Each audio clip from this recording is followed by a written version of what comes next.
الحمد لله الذي أنزل على عبده الكتاب ولم يجعل له عوجا.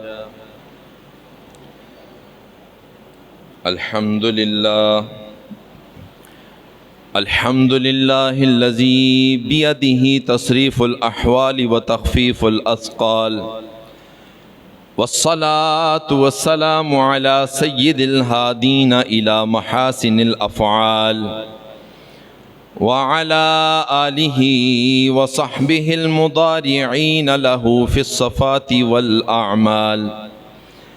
أما بعد فأعوذ بالله من الشيطان الرجيم. بسم الله الرحمن الرحيم.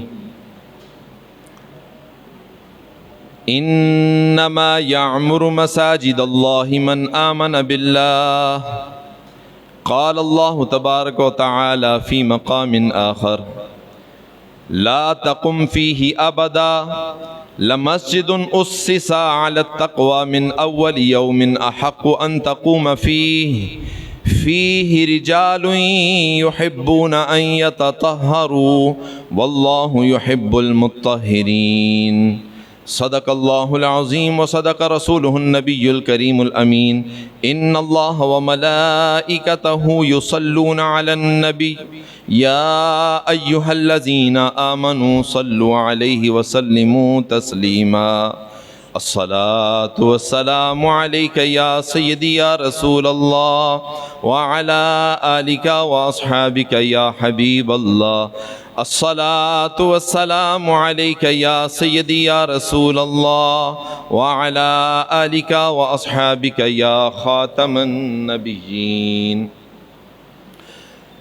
دروز دربستان سرا ہم توتیان خوشنوا پڑھتی تھیں نعت مصطفیٰ بلغ العلا بکمالہ، اور قمریاں بھی شوق میں ڈالے ہوئے سرتوق میں کہتی تھیں اپنے ذوق میں کشفت دجا بجمالہ، اور بلبلیں بھی کو بکو لے لے کے ہر ایک گل کی بو کرتی تھیں چرچا چار سو حسنت جمیع خصالہ. چڑیوں کے سن کر چہچہے انسان بھلا کیوں چپ رہے، لازم ہے اس کو یوں کہے صلو علیہ وآلہ صلو علیہ وآلہ. اللہ تبارک و تعالیٰ کی حمد و ثنا، کریم آقا علیہ الصلوۃ والسلام کی بارگاہ اقدس میں ہدیہ درود و سلام کا نذرانہ پیش کرنے کے بعد میرے نہایت ہی واجب الاحترام بے انتہا عزت کے لائق معزز سامعین و حاضرین، اللہ رب العزت کا کروڑہاں شکر کہ اللہ تعالیٰ نے اس جمعۃ المبارک کی بابرکت گھڑیاں ہمیں دیکھنا نصیب فرمائیں. اللہ تعالیٰ سے دعا ہے کہ اللہ تعالیٰ ایسی ہزاروں خوشیاں ہمیں دیکھنا نصیب فرمائے، اور اس مبارک گھڑیوں کا صدقہ جتنے بھی مسلمان جہاں کہیں بھی بیمار ہیں اللہ تعالیٰ ان کو صحت کاملہ عطا فرمائے، اور اسلام کا پرچم پوری دنیا میں اللہ تعالیٰ بلند فرمائے. جو خطبہ میں نے آیت کریمہ پڑھنے کا اور آپ نے سننے کا شرف حاصل کیا، اللہ رب العزت نے ارشاد فرمایا انما یعمر مساجد اللہ من آمن باللہ. وہی لوگ مسجدوں کو آباد کرتے ہیں، وہی لوگ مسجدوں کو تعمیر کرتے ہیں جو ایمان والے ہیں، جو اللہ پر ایمان رکھتے ہیں. مسجدوں کو آباد کرنے والوں کی اللہ تعالیٰ نے یہ صفت بیان فرمائی، اور اس کے ساتھ ساتھ ایک اور مسجد کا بھی تذکرہ ہوا جو میں نے آیت کریمہ پڑھی. فرمایا لا تقم فیہ ابدا، اے محبوب ہرگز آپ نے اس مسجد میں نماز نہیں پڑھنی. لا تقم فیہ ابدا لمسجد اسس علی التقوی من اول یوم احق ان تقوم فیہ. فرمایا کہ آپ نے اس مسجد میں نماز پڑھنی ہے جس کی بنیاد پہلے دن سے ہی تقوی پر رکھی گئی. وہ زیادہ حقدار ہے مسجد کہ آپ اس میں ہی نماز پڑھیں، اور فلاں مسجد جس کو مسجد درارہ کہا جاتا ہے اس میں آپ نے نماز ہرگز نہیں پڑھنی. اور اس مسجد میں نماز پڑھنی ہے، فیہ رجال یحبون ان یتطہروا، اس میں ایسے مرد ہیں جو پاکیزگی کو پسند کرتے ہیں، بہت زیادہ پاکیزگی کا خیال رکھتے ہیں، واللہ یحب المطہرین، اور اللہ تعالیٰ پاکیزگی اختیار کرنے والوں کو محبوب رکھتا ہے۔ اللہ اکبر۔ اب یہاں پر اس آیت کریمہ میں دو مسجدوں کا ذکر ہوا، اس میں سب سے پہلے فرمایا وَاتَّخِذُوا مَسْجِدًا وَالَّذِينَ اتَّخَذُوا مَسْجِدًا ضِرَارًا وَكُفْرًا وَتَفْرِيقًا بَيْنَ الْمُؤْمِنِينَ، فرمایا کہ وہ لوگ جنہوں نے نقصان پہنچانے کے لیے مسجد بنائی، مسجداً ضرارا، نقصان پہنچانے والی مسجد بنائی کفر کرنے کے لیے، وَتَفْرِيقًا بَيْنَ الْمُؤْمِنِينَ، اور مومنوں کے درمیان اختلاف پیدا کرنے کے لیے، مومنوں کے درمیان اختلاف پیدا کرنے کے لیے۔ اس مسجد کے بارے میں اللہ تبارک و تعالی ارشاد فرماتا ہے لا تقم فیہ ابدا، اے محبوب آپ نے ہرگز اس میں نماز ادا نہیں کرنی۔ یہ مسجد ضرارہ کیوں بنائی گئی، کہاں بنائی گئی، کیسے بنائی، کس نے بنائی، اس کا پس منظر کیا ہے، آج اس کا پس منظر ہم دیکھتے ہیں۔ یہ مسجد قباء سے تھوڑے سے فاصلے پر ہٹ کر یہ مسجد بنائی گئی، اور اس کا پس منظر کیا تھا کہ نبی کریم صلی اللہ علیہ وسلم کے مدینہ طیبہ میں ہجرت کرنے سے پہلے یہاں پر بہت بڑے دو قبیلے تھے، ایک قبیلہ اوس اور ایک قبیلہ خزرج۔ قبیلہ خزرج کا ایک شخص تھا جس کا نام تھا ابو عامر۔ ابو عامر یہ بڑا نیک بندہ تھا، عبادت گزار تھا، لوگ بڑے اس کے معتقد تھے، یعنی غیر مسلم مشرکین وغیرہ یہود و نصارہ سارے اس کے بڑے معتقد تھے، بڑے جناب اس کے متعلقین تھے، اس کے پاس آنا جانا، اس کی باتوں کو ماننا، اپنے قبیلے کے اندر، اس قبیلے کے اندر بڑی یہ شان و شوکت رکھتا تھا۔ نبی کریم صلی اللہ علیہ وسلم آپ جب ہجرت فرما کر مدینہ طیبہ میں آئے، اس سے پہلے اس کو یثرب کہا جاتا تھا، لوگوں کو بیماریاں بھی لگتی تھیں، لیکن نبی کریم صلی اللہ علیہ وسلم کا جیسے ہی قدم مبارک اس سرزمین پر پڑا تو یہ یثرب سے مدینہ طیبہ شفاؤں والا شہر بن گیا۔ لوگ اسلام کے اندر جوک در جوک داخل ہونا شروع ہو گئے۔ اہل مدینہ نے نبی علیہ الصلوۃ والسلام کے ساتھ محبت کا بڑا اظہار فرمایا، تو نبی علیہ الصلوۃ والسلام کے ارد گرد جب لوگ زیادہ ہونا شروع ہو گئے تو اس ابو عامر کو تکلیف ہونا شروع ہو گئی، تکلیف ہونا شروع ہو گئی کہ میرے بندے تو اب ادھر جانا شروع ہو گئے۔ اب اس نے کیا کیا، اس کو اس سے دیکھا نہ گیا، اس نے وہاں سے بھاگ کر مدینہ سے یہ چلا گیا۔ جب غزوہ بدر ہوئی، کفار کو بڑی شکست ہوئی، تو یہ اس نے کیا کیا، جن لوگوں کے مرے تھے واصل جہنم ہوئے تھے، اس نے ان کو بھڑکانا شروع کر دیا کہ دیکھو مسلمانوں نے تمہارا والد مار دیا، تمہارا بھائی مار دیا، تمہارا بیٹا مار دیا، تو لہٰذا ہمیں اس سے بدلہ لینا چاہیے۔ ان کو جنگ کے لیے اکساتا رہا، بڑکاتا رہا، یہاں تک کہ مکہ کے اندر جتنے بھی قبائل تھے مشرکین کے، اس نے سب کو اکٹھا کر لیا، جنگ پر آمادہ کر لیا، جس کے نتیجے میں غزوہ احد پیش آئی۔ اور غزوہ احد کے اندر مسلمانوں کی جو قیام گاہ تھی جہاں پر ٹھہرنا تھا، اس نے طرح طرح کے گڑھے بھی کھود لیے تاکہ مسلمان گریں، اپنی پوزیشن سنبھال نہ سکیں۔ ان گڑھوں کی وجہ سے مسلمانوں کو آزمائش کا شکار بھی بننا پڑا۔ اس کے بعد اللہ تبارک و تعالیٰ نے باوجود اس کے مسلمانوں کو فتح عطا فرمائی، نبی علیہ الصلوۃ والسلام کی مقبولیت اور بڑھ گئی۔ یہ اپنے غصے کے اندر وہاں سے چلا گیا۔ اب اس نے ایک اور پلان کھیلا۔ وہ پلان کیا تھا، جو مدینہ کے رہنے والے منافق تھے، بظاہر مسلمان در حقیقت منافق جیسے عبداللہ بن ابی یہ رئیس المنافقین تھا، 300 بندے لے کر غزوہ احد سے یہ فرار ہو گیا تھا، بھاگ گیا تھا تاکہ ہمیں دیکھ کر مسلمان بھی ڈر جائیں، لیکن اللہ تعالیٰ نے صحابہ کرام کو استقامت عطا فرمائی۔ وہ عبداللہ بن ابی اور دیگر منافقین کے ساتھ مل کر اس نے پیغام بھیجا کہ آپ اس طرح کرو کہ ایک مسجد بناؤ، ایک مسجد بناؤ، وہاں پر بیٹھ کر ہم یہ جو نئے نئے مسلمان ہوتے ہیں ان کو ہم گائیڈ کریں گے، ان کا ذہن خراب کریں گے، مسلمانوں کے اندر تفرقہ پیدا کریں گے۔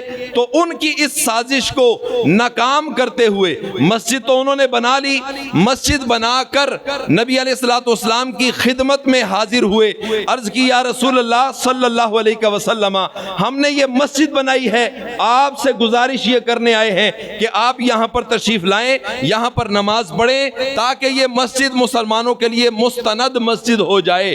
نبی کریم صلی اللہ علیہ وسلم نے فرمایا، سارے معاملات کو نبی علیہ السلام نے دیکھ لیا، فرمایا اس وقت ہم غزوہ تبوک کے سفر کی تیاریاں کر رہے ہیں، واپسی پر دیکھا جائے گا۔ نبی علیہ السلام غزوہ تبوک پر چلے گئے اور وہاں سے نبی علیہ السلام جب تشریف واپس لائے، ابھی راستے میں تھے، اللہ تبارک و تعالی نے یہ آیت کریمہ نازل فرما دی کہ اے محبوب آپ نے وہاں پر نماز نہیں پڑھنی، لا تقم فیہ ابدا، آپ نے ہرگز وہاں پر نماز نہیں پڑھنی۔ وہ تو مسلمانوں کے درمیان تفرقہ پیدا کرنے کے لیے، پھوٹ ڈالنے کے لیے یہ مسجد بنائی گئی ہے۔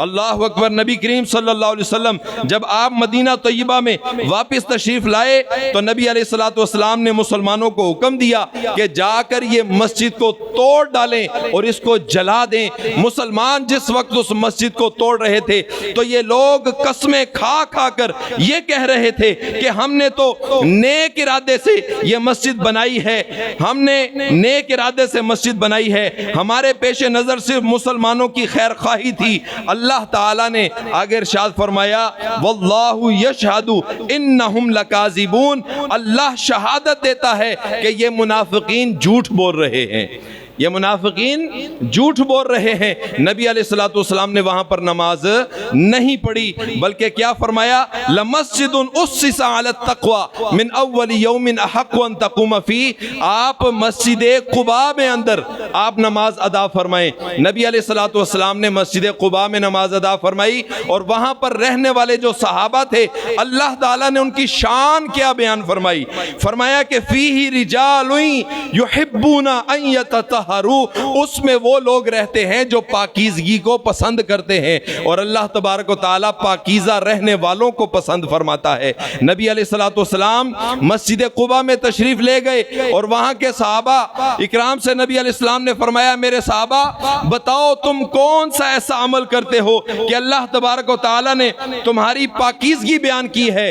صحابہ اکرام نے تفاسیر کے اندر لکھا ہے، صحابہ اکرام نے عرض کی یا رسول اللہ صلی اللہ علیہ وسلم اور تو ہمیں معلوم نہیں ہے، البتہ یہ بات ہے کہ جس وقت ہم استنجا کرتے ہوئے خشکا استعمال کرتے ہیں، ڈیلے استعمال کرتے ہیں، اس کے ساتھ ساتھ ہم پانی بھی استعمال کرتے ہیں۔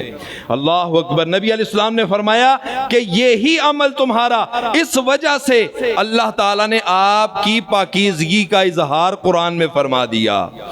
تو میرے عزیز دوستو، مسجد قباء اس کی فضیلت بڑی ہے۔ نبی علیہ السلام جب ہجرت کر کے مسجد قباء کے مقام پر آپ نے پڑاؤ کیا تو صحابہ نے عرض کیا یا رسول اللہ کوئی مسجد ہونی چاہیے۔ اب مسجد کہاں ہونی چاہیے، کتنی ہونی چاہیے، مختلف رائے تھی صحابہ اکرام کی۔ نبی علیہ السلام نے فرمایا تم سب خاموش ہو جاؤ، اس اونٹنی کو پھرنے دو، جہاں تک یہ چکر لگا لے گی وہاں تک ہم مسجد بنا لیں گے۔ اس اونٹنی کو چھوڑا گیا، اس اونٹنی نے جتنا چکر لگایا نبی علیہ السلام نے اتنے احاطے میں مسجد قباء تعمیر فرمائی اور یہ اسلام کی سب سے پہلی مسجد قباء ہے۔ نبی علیہ السلام نے فرمایا مسجد قباء میں جو ایک دو رکعت جو پڑھ لیتا ہے اللہ تبارک و تعالیٰ اس کو ایک مقبول عمرے کا ثواب عطا فرماتا ہے۔ آپ عمرہ کرنے جاتے ہیں، پاسپورٹ بنواتے ہیں، پیکج لگواتے ہیں، کتنا خرچہ ہوتا ہے، مشقت بھی ہوتی ہے، ٹائم بھی لگاتے ہیں، کتنی محنت کرتے ہیں، لیکن اس کے باوجود کوئی بندہ یہ نہیں کہہ سکتا کہ میرا عمرہ قبول ہو گیا، کوئی یہ گارنٹی نہیں دے سکتا۔ لیکن مسجد قباء میں جا کر آپ نے اگر 2 نفل پڑھ لیے تو اس کی سند نبی کریم صلی اللہ علیہ وسلم نے عنایت فرما دی، فرمایا مسجد قباء میں جس نے 2 نفل پڑھ لیے اللہ تعالیٰ اس کو مقبول عمرے کا ثواب عطا فرماتا ہے۔ اور پھر ایک روایت، یہ مسجد قباء میں نماز پڑھنے کا یہ ثواب ہے کہ اللہ تعالیٰ عمرے کا ثواب عطا فرماتا ہے، مقبول عمرے کا ثواب۔ اسی طرح یہ سنن ابن ماجہ شریف کی حدیث پاک ہے، حدیث نمبر 1413، حضرت انس بن مالک رضی اللہ تعالیٰ عنہ آپ بیان کرتے ہیں کہ رسول اللہ صلی اللہ علیہ وسلم نے ارشاد فرمایا کہ کسی شخص کا اپنے گھر میں نماز پڑھنا ایک نماز کا ثواب ہے، اور محلہ کی مسجد میں نماز پڑھنا 25 نمازوں کا ثواب ہے، اور جامع مسجد کی علاقے کی مرکزی اور جامع مسجد میں نماز پڑھنا 500 نمازوں کا ثواب ہے، اور اس کا مسجد اقصی میں نماز پڑھنا 50,000 نمازوں کا ثواب ہے، اور اس کا میری مسجد میں یعنی مسجد نبوی شریف میں نماز پڑھنا 50,000 نمازوں کا ثواب ہے، اور اس کا مسجد حرام میں نماز پڑھنا 1,00,000 نمازوں کا ثواب ہے۔ یہ سنن ابن ماجہ شریف میں بھی حدیث پاک ہے، اور یہ تبیان القرآن جلد نمبر 5 ہے، اور یہ 11واں پارہ ہے، صفحہ نمبر 260 ہے، اس کے اندر بھی یہ روایت لے کر آئے ہیں۔ یعنی الحمدللہ اللہ تعالیٰ کا کروڑ شکر ہے کہ اللہ تعالیٰ نے ہمیں یہ مرکزی مسجد عطا فرمائی۔ اس مرکزی مسجد میں یعنی آپ اگر نماز پڑھنے کے لیے آتے ہیں تو اللہ تعالیٰ آپ کو 500 نمازوں کا ثواب عطا فرماتا ہے۔ اللہ اکبر۔ مسجد، جب لوگوں نے رسول اللہ صلی اللہ علیہ وسلم کی مسجد نبوی کو اثر نو بنانے پر اعتراض کیا کہ یہ مسجد ایسے ہی ٹھیک ہے جیسے تھی رسول اللہ صلی اللہ علیہ وسلم کے زمانے میں، جیسے تھی یہ مسجد ویسے ہی ٹھیک ہے، بنانا کون چاہ رہا تھا؟ حضرت سیدنا عثمان غنی رضی اللہ تعالیٰ عنہ۔ تو کچھ لوگوں نے اعتراض کیا کہ آپ یہ بلا وجہ اس کو توڑ کر بنا رہے ہیں، یہ ایسے ہی ٹھیک ہے۔ تو حضرت سیدنا عثمان غنی رضی اللہ تعالیٰ عنہ آپ نے پتہ کیا جواب دیا؟ آپ نے فرمایا کہ تم مجھ پر یہ اعتراض کر رہے ہو، اور میں نے رسول اللہ صلی اللہ علیہ وسلم کو یہ فرماتے ہوئے سنا ہے، من بنا للہ مسجدا بنا اللہ لہ بیتا فی الجنہ، کہ جس شخص نے اللہ کی رضا کے لیے مسجد بنائی اللہ تعالیٰ جنت میں اس کے لیے محل بنا دیتا ہے۔ اچھا مجھے یہ بتائیں، کسی سوسائٹی کے اندر ہم اگر پلاٹ لے لیں، ہم مکان لے لیں، اس سوسائٹی کے اندر جانا بھی منع ہو، سیکورٹی گارڈ وہاں پر موجود ہو، اب آپ نے اس سوسائٹی کے اندر پلاٹ لے لیا، مجھے بتائیں کیا وہ سیکورٹی گارڈ آپ کو روک سکتے ہیں؟ کیونکہ آپ کا پلاٹ وہاں پر موجود ہے۔ نبی علیہ السلام کیا فرما رہے ہیں کہ جس نے مسجد بنائی، مسجد کی تعمیر میں حصہ لیا، اللہ تبارک و تعالی جنت میں اس کا محل بنا دیتا ہے۔ تو جب جنت میں آپ کے نام کا محل بن گیا، آپ کی پراپرٹی وہاں پر آ گئی، تو مجھے بتائیں جب آپ کی پراپرٹی جنت میں آ گئی تو کیا جنت میں جانے سے کوئی روک سکتا ہے؟ یار اس پر تو سبحان اللہ کہنا چاہیے تھا نا، کیونکہ آپ سب نے کچھ نہ کچھ تو حصہ ملایا ہوا ہے نا۔ آپ کا نبی علیہ السلام نے یہ سند جاری فرمائی کہ آپ کا محل جنت کے اندر تعمیر ہو گیا، تو جس کا جنت میں محل تعمیر ہو گیا یقیناً وہ جنت میں ضرور جائے گا۔ حضرت عمر رضی اللہ تعالیٰ عنہ بیان کرتے ہیں کہ جس نے اس لیے مسجد بنائی تاکہ اس میں اللہ کا ذکر کیا جائے، یہ سنن ترمذی شریف کی حدیث ہے، کہ اس لیے مسجد میں حصہ لیا کہ یہاں پر تو ذکر بھی ہوتا ہے، یہاں پر تو حفظ کی کلاسیں بھی لگتی ہیں، یہ قرآن پاک پڑھنا یہ بھی اللہ کا ذکر ہے۔ اِنَّا نَحْنُ نَزَّلْنَا الذِّكْرَ وَإِنَّا لَهُ لَحَافِظُونَ، اللہ تعالیٰ نے قرآن پاک کو بھی اپنا ذکر فرمایا، یہاں پر تو ذکر ہوتا ہے، میں اس لیے تعمیر میں حصہ لیتا ہوں۔ فرمایا اللہ تعالیٰ اس کے لیے بھی جنت میں عالی شان محل تعمیر فرما دیتا ہے۔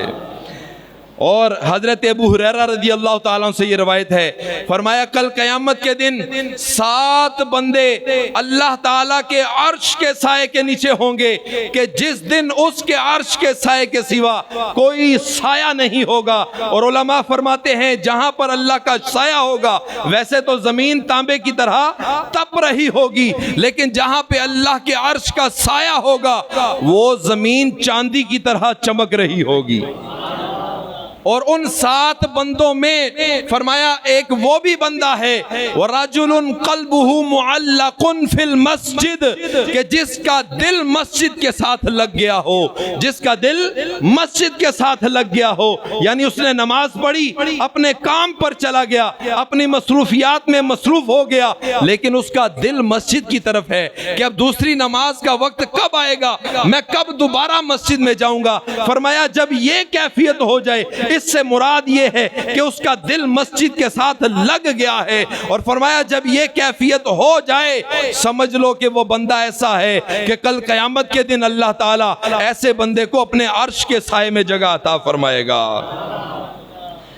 اور حضرت انس بن مالک رضی اللہ تعالیٰ عنہ آپ سے یہ پھر روایت ہے کہ اگر کسی نے گھر میں نماز پڑھی تو 1 نماز کا ثواب ہے، گھر کے اندر جماعت کروائی تو 25 نمازوں کا ثواب ہے، اور اگر اس نے محلے کی کسی مسجد میں نماز پڑھی 27 نمازوں کا ثواب ہے، علاقے کی مرکزی مسجد میں نماز پڑھنے سے 500 نمازوں کا اجر ملتا ہے، اور مسجد اقصی میں نماز پڑھنے سے 50,000 نمازوں کا ثواب ملتا ہے، مسجد نبوی میں 50,000 نمازوں کا ثواب ملتا ہے، اور مسجد حرام میں 1 نماز پڑھنے سے 1,00,000 نمازوں کا ثواب ملتا ہے۔ اور یہ الحمدللہ اللہ تبارک و تعالیٰ کا لاکھ لاکھ شکر ہے کہ اللہ تعالیٰ نے ہمیں یہ سعادت عطا فرمائی۔ اللہ تعالیٰ اس سعادتوں کو ہمیشہ قائم و دائم فرمائے، اور ہمیں اس مرکزی مسجد میں نماز پڑھ کر ڈھیروں ثواب جو ہے وہ اللہ کی بارگاہ سے حاصل کرنے کی توفیق رفیق عطا فرمائے۔